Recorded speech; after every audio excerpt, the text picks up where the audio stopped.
Berikut video presentasi. Yang pertama adalah pengertian etika.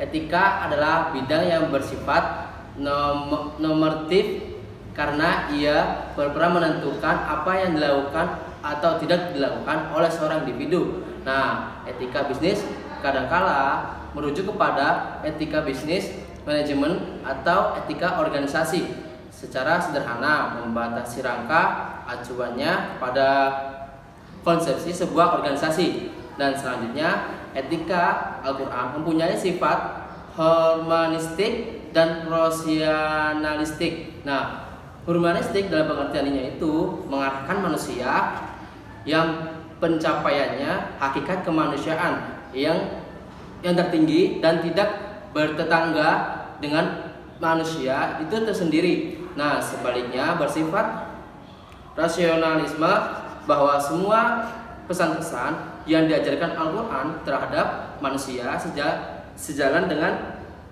presentasi rasionalitas manusia dan tertuang dan karya-karya para filosof. Nah, pesan-pesannya seperti ajaran kepada kebenaran, keadilan, kejujuran, kebersihan, bekerja, semuanya tidak ada yang berlawanan dengan kedua sifat di atasnya. Dan selanjutnya itu etika dalam Al-Quran bentuk memperlihatkan sebagai suatu struktur yang terdiri dari dan terpisah dan struktur lainnya sebagai terpahami dan ilmu akhlak struktur etika dalam Al-Quran. Selanjutnya etika dalam Al-Quran belum memperlihatkan sebagai suatu struktur yang terdiri dan terpisah dari struktur lainnya sebagai terpahami dari ilmu akhlak struktur etika dalam Al-Quran. Lebih banyak menjelaskan nilai-nilai kebaikan dan kebenaran baik pada tataran niat atau ide hingga perilaku dalam perangai. Nah, pertama yang kedua itu ada sistem etika umum dalam Islam. Nah, terdapat 6 sistem etika yang mendominasi pemikiran etika dalam umumnya, yaitu pertama, relativisme. Nah, relativisme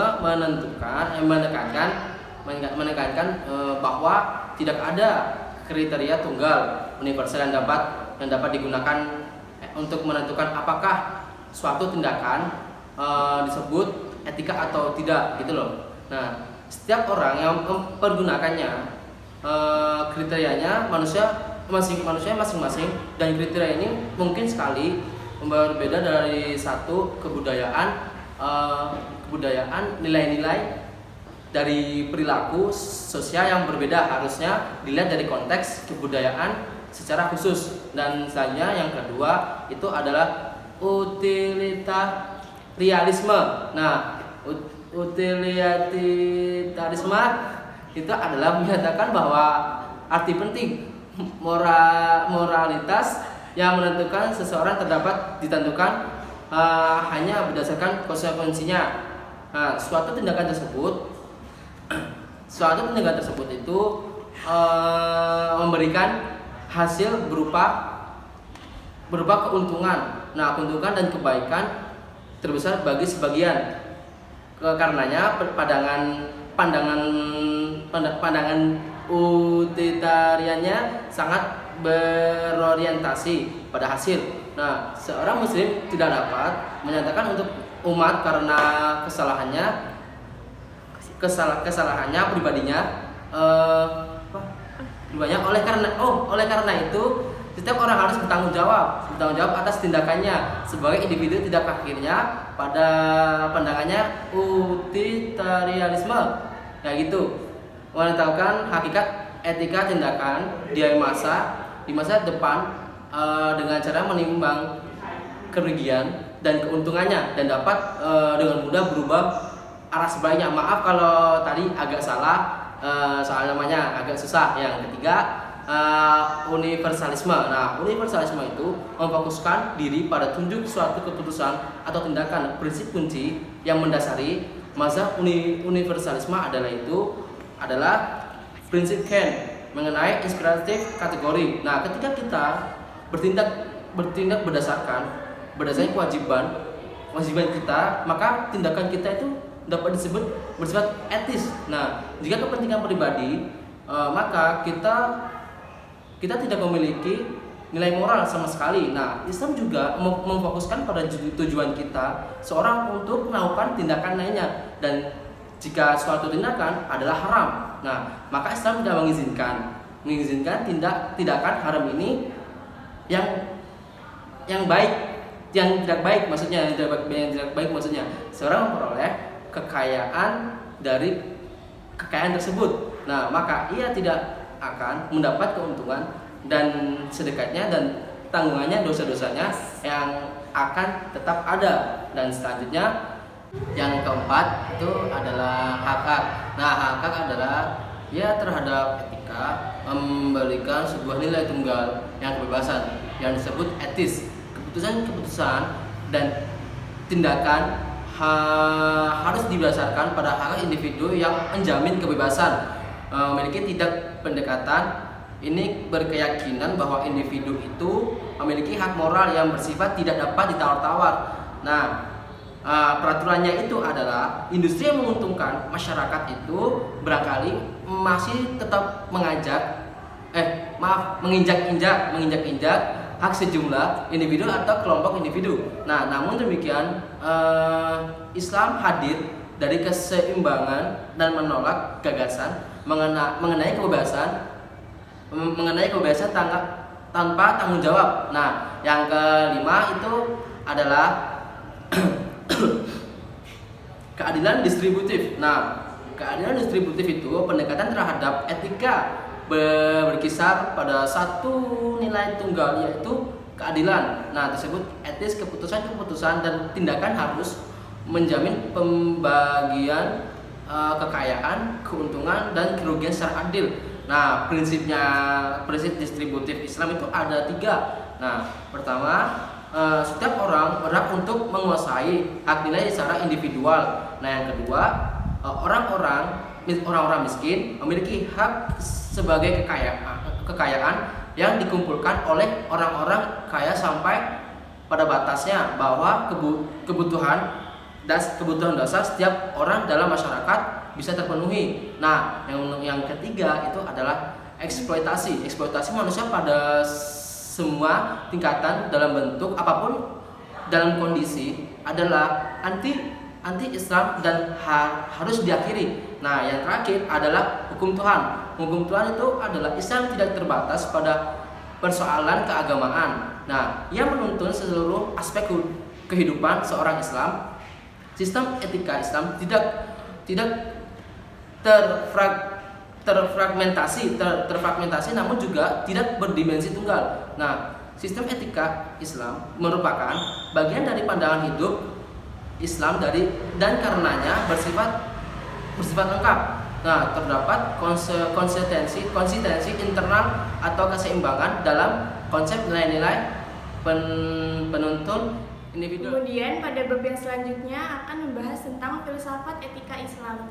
Jadi ada 5 konsep yang membentuk sistem etika dalam Islam itu sendiri. Jadi yang pertama yaitu keesaan, kemudian keseimbangan, kemudian kehendak bebas, kemudian tanggung jawab, dan yang terakhir kebajikan. Nah, yang pertama yaitu keesaan. Konsep keesaan ini menggabungkan ke dalam homogen semua aspek yang berbeda-beda dalam kehidupan seseorang muslim. Nah, contoh aspek-aspeknya itu seperti ekonomi, politik, agama, dan masyarakat, serta menekankan gagasan mengenai konsistensi dan keteraturan. Dan konsep keesaan ini memiliki pengaruh yang sangat mendalam terhadap diri bagi seorang muslim itu sendiri, yaitu konsep keseimbangan. Keseimbangan itu sendiri bisa disebut juga sebagai adil, menggambarkan dimensi horizontal ajaran Islam dan berhubungan dengan harmoni segala sesuatu di alam semesta.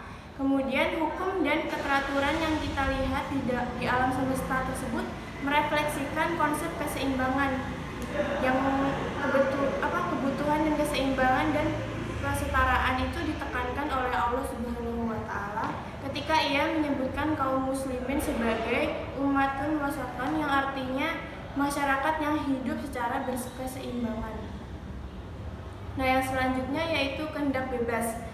Pada tingkatan tertentu manusia diberikan kehendak bebas yang mengendalikan kehidupannya sendiri.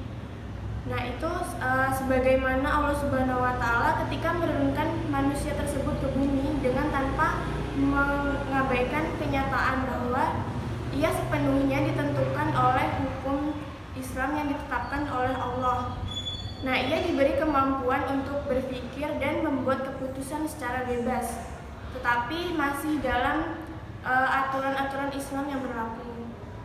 Dan untuk memilih apapun hidupnya yang ia inginkan, yang paling penting untuk bertindak berdasarkan aturan apapun yang ia pilih. Tidak seperti halnya ciptaan Allah Subhanahu wa taala yang lain, di alam semesta ini ia dapat berperilaku secara etis maupun tidak etis yang akan ia jalankan. Jadi kalau makhluk-makhluk lain kan biasanya juga suka mengerjakan sesuatu yang etis ataupun tidak etis. Nah, kalau kita sebagai manusia itu diberikan kehendak bebas untuk berbuat atau memberikan keputusan, tapi masih dalam hal yang etis atau masih dalam aturan-aturan dari Allah Subhanahu wa taala. Kemudian konsep yang selanjutnya yaitu tanggung jawab. Nah, untuk memenuhi konsep keadilan dan kesatuan seperti yang kita lihat dalam ciptaan Allah Subhanahu wa taala, manusia harus bertanggung jawab terhadap segala tindakannya yang ia perbuat.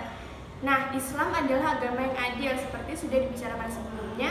Seorang tidak bertanggung jawab terhadap tindakannya jika ia belum mencapai usia dewasa atau ia sedang tidur atau berbuat sesuatu yang tidak di luar kendalinya, ya seperti sedang tidur gitu misalnya. Kemudian yang terakhir yaitu kebajikan. Nah, kebajikan ini atau kebaikan terhadap orang lain didefinisikan sebagai tindakan yang menguntungkan orang lain dibandingkan orang yang melakukan tindakan tersebut dan dilakukan tanpa kewajiban apapun. Jadi kayak ibaratnya kita ngelakuin kebaikan tapi secara sukarela, jadi nggak mengharapkan imbalan atau gimana gitu. Penerapan filsafat Islam dalam etika bisnis. Pada penerapan konsep keesaan, pengusaha Muslim tidak akan berbuat diskriminasi kepada pelaku bisnis, menimbun kekayaan dengan penuh keserakahan, karena tindakan seorang Muslim tidak semata ditentukan oleh keuntungan dan tidak demi mencari kekayaan dengan cara apapun. Kemudian yang kedua, penerapan pada konsep keseimbangan. Sebuah transaksi yang seimbang adalah juga setara dan adil. Al-Quran mempergunakan istilah adil dalam pengertian ini. Secara keseluruhan, Islam sebenarnya tidak ingin menciptakan sebuah masyarakat pedagang syahid yang berbisnis semata demi alasan kedermawanan. Sebaliknya, Islam ingin mengangkat kecenderungan sikap serakah manusia dan kecintaannya untuk memiliki barang-barang. Yang ketiga, penerapan konsep kehendak bebas. Kaum Muslim harus mengangkat kehendak bebasnya untuk bertindak berdasarkan aturan-aturan moral seperti yang telah digariskan oleh Allah.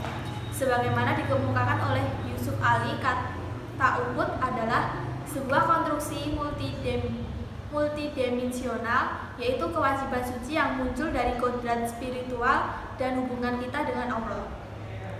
Kewajiban sosial kita seperti misalnya dalam perjanjian perkawinan, kewajiban politik kita seperti misalnya perjanjian hukum, dan kewajiban bisnis kita seperti misalnya kontrak formal mengenai tugas tertentu yang harus dilakukan ataupun kontrak tertulis mengenai perlakuan layak yang harus diberikan kepada para pekerja. Penerapan konsep tanggung jawab dalam etika. Konsep ini berkaitan erat dengan konsep kesatuan, keseimbangan, dan kehendak bebas. Semua kewajiban harus dihargai kecuali jika secara moral salah. Penerapan konsep kebajikan dalam etika bisnis. Contohnya, yang pertama, jika seorang membutuhkan sesuatu, maka orang lain harus memberikannya dengan mengambil keuntungan yang sedikit mungkin. Yang kedua, jika seorang membeli sesuatu dari orang miskin, akan lebih baik baginya untuk kehilangan sedikit uang dengan membayarnya lebih dari harga yang sebenarnya. Yang ketiga, dalam mengabulkan hal pembayaran dan pinjaman, seseorang harus bertindak secara bijaksana dengan memberi waktu yang lebih banyak kepada sang peminjam. Hubungan bisnis dan tantangan pengembangan etikanya. Bisnis merupakan organisasi yang di dalamnya terdapat hubungan antara pihak-pihak yang menjalankan aktivitas bisnis. Berbagai pihak yang terkait dalam organisasi bisnis diantaranya yang pertama manajer, karyawan, supplier, pemegang saham, penjual, pembeli, rekanan masyarakat, pemerintah, dan lingkungan. Pihak-pihak tersebut sebagai stakeholder kedudukan bisnis dalam masyarakat sebenarnya berada dalam subsistem di dalam masyarakat. Hal ini berarti bahwa eksistensi bisnis memang diakui. Dengan kata lain, kedua hal tersebut saling dibutuhkan dan diperlukan sebagai suatu sistem masyarakat memiliki etika. Etika merupakan pedoman dalam menjalankan kehidupan, termasuk di dalamnya adalah kehidupan bisnis. Hubungan perusahaan dengan karyawan. Dalam hubungan perusahaan dengan karyawan, pelaku bisnisnya merupakan karyawan dengan manajer. Sebagai seorang manajer, maka akan berhadapan dengan tantangan-tantangan bisnis seperti merekrut dan memberikan kontrak kerja kepada pegawai baru, melakukan pelatihan, penggajian, promosi, menghormati privasi, melakukan pemberhentian kerja terhadap karyawan, membuat program passion, serta memberikan penghargaan atas kinerja karyawan. Sebagai seorang karyawan, maka akan berhadapan dengan tantangan bisnis seperti keharusan menjaga nama baik perusahaan, mendukung perkembangan perusahaan, menjaga rahasia perusahaan, membangun hubungan dialogis, merubah konflik kepentingan dalam menjadi sinergi. Hubungan perusahaan dengan pelaku utama bisnis. Dalam hubungan perusahaan dengan pelaku utama bisnis, pelakunya merupakan supplier, pemegang saham, konsumen, debitor, pesaing, dan masyarakat umum. Perusahaan diadakan oleh tantangan dengan supplier seperti pembiayaan dan pengawasan input. Sedangkan dengan pemegang saham yaitu tantangan distribusi, keuntungan atau kerugian. Dengan konsumen, perusahaan harus berhadapan dengan masalah distribusi produksi yaitu mutu dan jumlahnya, strategi pemasaran, penimbun produk, manipulasi, dan berhadapan dengan komplain konsumen. Dengan debitor atau terhutang, perusahaan berhadapan dengan tantangan praktik riba serta penjadwalan ulang hutang. Dengan pesaing, perusahaan harus berhadapan dengan monopoli pesaing yang harus dilakukan dengan jujur dan terbuka. Tantangan perusahaan dengan masyarakat umum yaitu kelayakan harga produk, memperhatikan pelestarian atau kerusakan lingkungan, serta fungsi sosial.